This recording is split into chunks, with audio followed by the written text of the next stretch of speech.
Loved, loathed, never ignored. For a generation, Margaret Thatcher defined leadership. Around the world, she was Britain.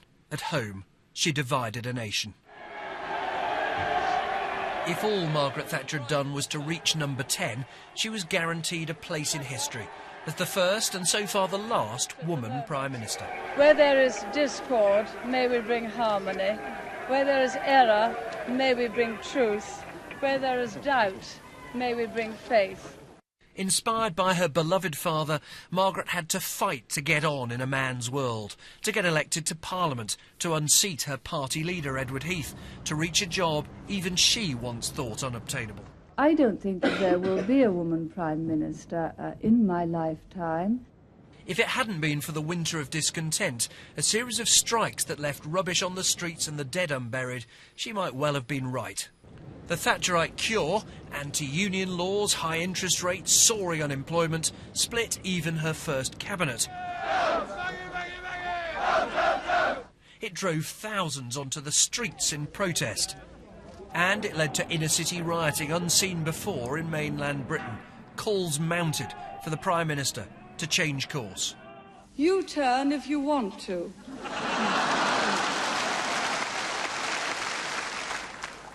The ladies not for turning. That resolve was put to the test in 1982, when the Argentine flag was raised on British territory, the Falkland Islands. Against all advice, Margaret Thatcher sent a task force 8,000 miles to the South Atlantic and launched a risky and controversial war. Hundreds of lives were lost, but victory was secured. The nation celebrated the success of its armed forces and the woman who'd ordered them into battle, who went on to secure a landslide victory at the election which followed. Mrs Thatcher's second term in office took her into battle at home. It was with those she dubbed the enemy within, the powerful miners' union and its leader, Arthur Scargill. We'll roll back the years of Thatcherism!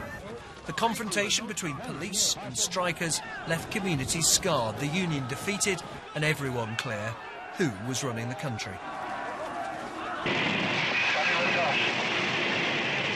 And this was her answer to the threat from without. American cruise missiles based on British soil to threaten the Soviet Union with mutually assured destruction. Together, American President Ronald Reagan and Margaret Thatcher confronted what he dubbed the evil empire, while she wooed the Russian leader Mikhail Gorbachev, who went on to dismantle communism to end the Cold War, with the Iron Lady able to claim victory. Margaret Thatcher went on to win a third historic election victory. It would be her last. The poll tax enraged Middle England. People thought that a dustman and a duke should not have to pay the same for local services. She had angered her Chancellor Nigel Lawson and his predecessor Geoffrey Howe. They disagreed with her on economic policy and her policy of confrontation with Europe. The President of the Commission, Mr Delors, said at press conference the other day that he wanted the European Parliament to be the democratic body of the community, he wanted the Commission to be the executive, and he wanted the Council of Ministers to be the Senate. No, no, no.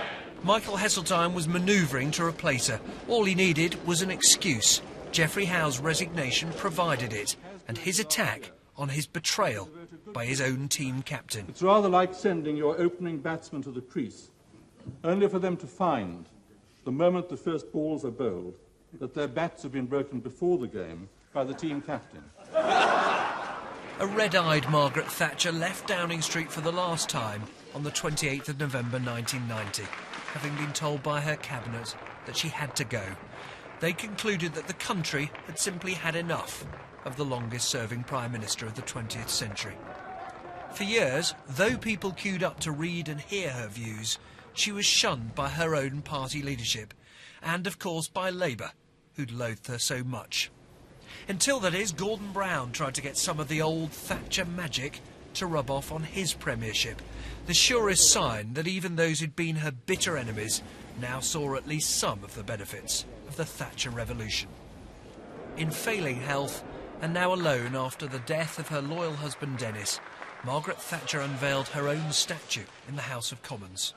She would never speak in public again, but she must have known that for many she still pointed the way, which Britain ought to follow.